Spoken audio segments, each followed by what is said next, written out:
लड़की के अंदर जिन्न की आत्मा।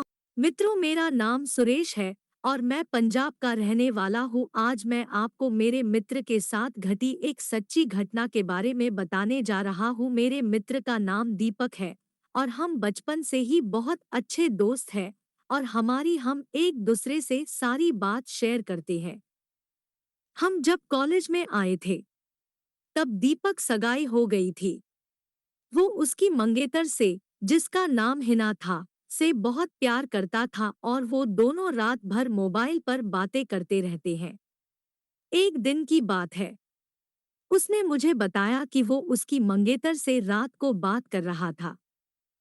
दीपक ने उसकी मंगेतर को मिलने के लिए बोला तो उसकी मंगेतर बदली हुई आवाज में बोली, तू ज्यादा मत बोल वरना तेरे को वही दफन कर दूंगी। दीपक एक बार तो ये सुनकर चौंक गया और फिर सोचा वो शायद मजाक कर रही होंगी। फिर दीपक भी उसको मजाक में बोला, क्या कर लेगी तू मेरा, चल देखते हैं। तो वो फिर बोली, आज रात देख तेरे साथ क्या होता है। यह कहकर उसने मोबाइल रख दिया। अगली सुबह जब दीपक मुझसे मिला तो वो अपनी कल रात की बातें बताने लगा। उसने मुझे रात को फोन वाली बात बताई और उस रात उसके साथ जो हुआ वो उसने मुझे से बताया। उसने बताया कि रात को 1 से 2 बजे के आसपास अचानक उसकी नींद खुली और उसके सामने एक काला लंबी दाढ़ी वाला आदमी बैठा था। वो बोलने लगा, ले आ गया मैं, अब देख तेरे साथ क्या होता हूँ। उसने दीपक का गला पकड़ लिया, उससे मेरी सांसें रुक गई। दीपक ने उसी वक्त के सामने अल्लाह का नाम लेते हुए नमाज पढ़ना शुरू कर दिया और वो उसके सामने से गायब हो गया। मुझे उसकी बात सुनकर बड़ा आश्चर्य हुआ कि ऐसे कैसे हो सकता है।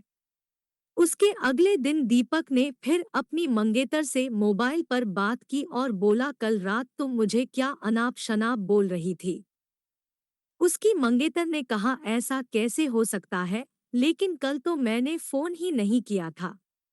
ये सुनकर दीपक के रोंगटे खड़े हो गए और उसने तुरंत फोन काट दिया। उसी वक्त दीपक ने मुझे फोन किया कि उसकी मंगेतर की तबीयत खराब है और कल उसके घर पर चलना है।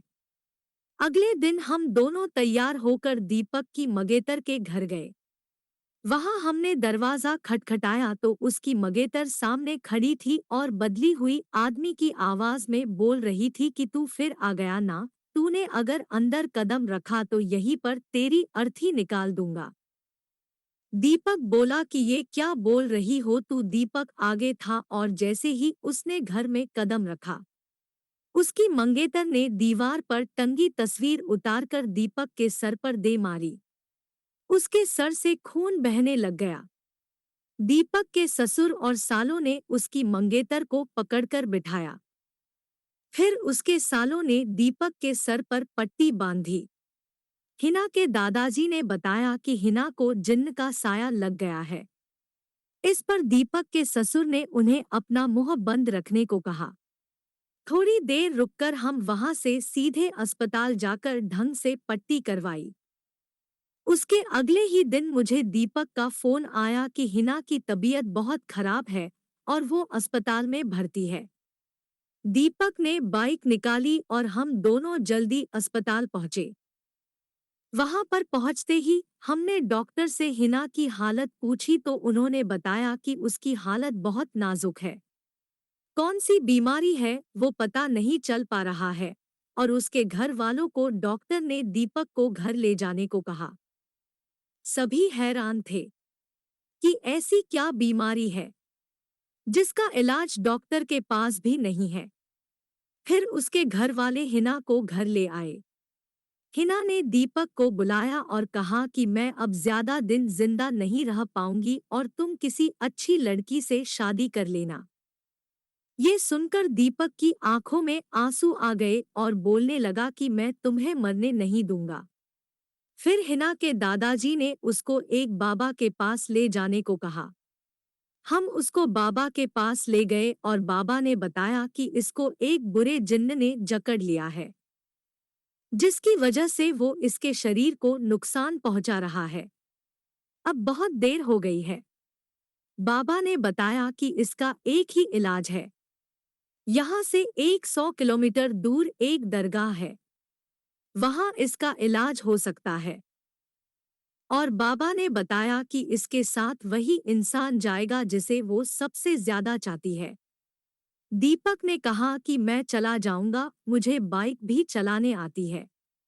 रात के 2 बजे दीपक और हिना दोनों बाइक पर निकल पड़े। लेकिन आधे घंटे बाद किसी का फोन आया कि दीपक और हिना का एक्सीडेंट हो गया है और वे मारे गए हैं। ये सुनकर मेरा रो रो कर बुरा हाल हो गया।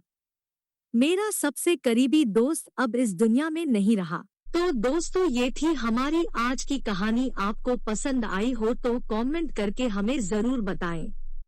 वीडियो को लाइक कर दीजिए और इसी तरह की कहानियां देखने के लिए चैनल को सब्सक्राइब करके घंटी को दबाकर ऑल पर सेट कर लीजिए ताकि आने वाली वीडियो का नोटिफिकेशन आपके पास तुरंत पहुंचे।